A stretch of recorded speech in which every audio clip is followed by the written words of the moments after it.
Guide line کو subscribe. ہاں، بھائی نے سوال پوچھا ہے مرحوم ماں باپ کی نمازوں کا فدیے کا کیا طریقہ ہے۔ یہ بہت اہم سوال ہے، اس کو اچھی طرح سے جواب کو سمجھیں۔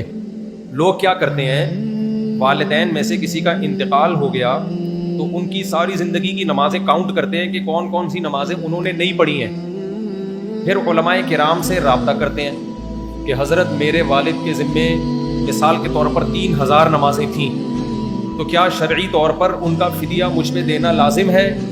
مفتی صاحب جواب میں کہتے ہیں کہ اگر انہوں نے وصیت نہیں کی اور وراثت نہیں چھوڑی تو پھر آپ پر شرعاً لازم نہیں ہے۔ پھر بندہ یہ پوچھتا ہے مفتی صاحب سے، اگر میں خوشی خوشی یہ دینا چاہوں تو کیا میرے والدین کو فائدہ ہوگا؟ مفتی صاحب جواب میں کہتے ہیں ہاں، مکمل کریں، ہوگا۔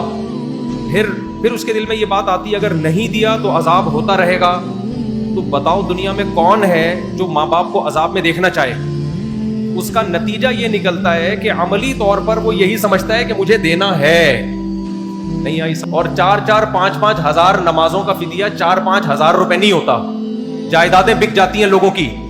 اس لیے میں جب یہ مسئلہ پبلک کو بتاتا ہوں تو میرا بتانے کا اسٹائل تھوڑا سا چینج ہوتا ہے، کہ شریعت کے مزاج کے خلاف ہے۔ شریعت چاہتی ہے کہ والدین کی وراثت اولاد میں تقسیم ہو، وہ فائدہ اٹھائیں اس وراثت سے۔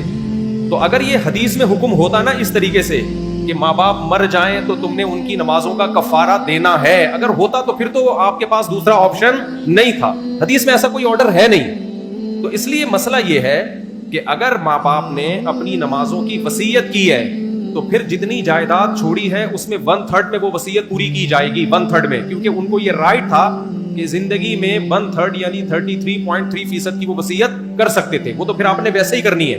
لیکن اگر انہوں نے وصیت نہیں کی ہے تو پھر آپ صرف ان کے لیے دعائے مغفرت کریں، اور جو صدقہ خیرات کی ٹوٹی پھوٹی اللہ توفیق دے دے، کسی غریب مسکین کو کھانا کھلا دیا، کسی کو کنواں کھدوا دیا، جو نارملی کرتے ہیں اس سے آگے بڑھنے کی کوشش نہ کریں، اور اپنے اوپر ایک چیز مسلط نہ کریں کہ پتہ نہیں میرے ماں باپ نے نمازیں چھوڑی ہیں تو عذاب میں نہ ہو، بس دعائے مغفرت کریں، اس سے زیادہ نہیں، کیونکہ شریعت ہمیں تنگی میں نہیں ڈالنا چاہتی۔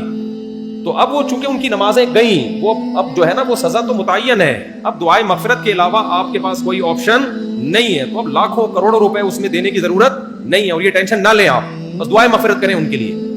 تو ہوتا ہی ہے نا کہ جب پریکٹیکلی کوئی مفتی پبلک میں رہتا ہے تو اس کو پتا ہوتا ہے کہ اس کے سائیڈ ایفیکٹ کیا ہیں، تو یہ بہت زیادہ لوگ حرج میں آئیں گے، کیونکہ نمازیں تو آج کل بہت سے لوگ شارٹ کر رہے ہیں۔ کون اپنے ماں باپ کی فدیے دیتا رہے گا ساری زندگی بیٹھ کے؟ وہ تو فدیوں میں ہی ساری آدھا ہو جائے گا بیچارہ، اتنی زکاتیں نکالے گا، اتنے فدیے دے گا کہ خود کل لوگوں سے فدیے لے رہا ہوگا۔ تو اس لیے اب آپ کے پاس سوائے توبہ استغفار کے کوئی آپشن نہیں ہے۔ اب وہ نمازیں چھوڑ دی، بس توبہ کرو، اللہ معاف کر دے، اور اللہ سے امید ہے آپ دعائیں جاندار طریقے سے کرو، اللہ سے امید ہے اللہ معاف کر دے گا، اور نارملی جو صدقہ خیرات ایصال ثواب کے لیے کر سکتے ہو وہ کرو۔